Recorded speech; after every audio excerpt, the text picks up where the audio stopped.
our dear teachers, Teacher Althea, Teacher Harleen, and Teacher Karen.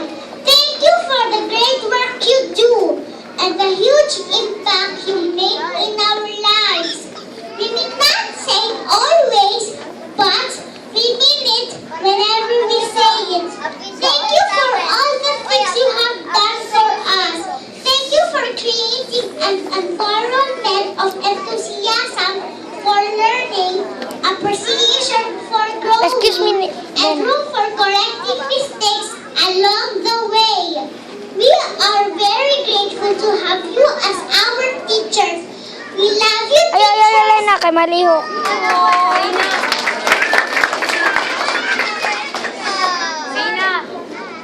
Life is a journey, and our vineyard, the Holy Child College of Davao, has been a guiding light all throughout our preschool journey. Ayun, sige. To the administration and to the people behind our success and parents and guardians, thanks a lot for guiding us, inspiring us, and making us what we are today.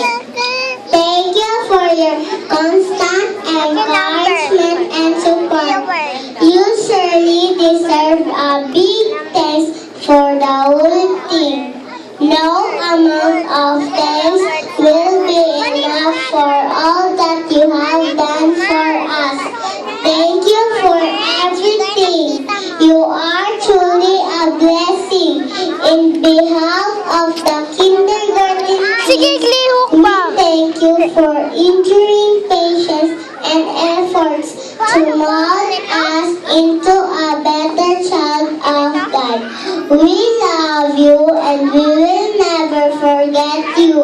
Holy Child College of Davao, continue to move worthy of God.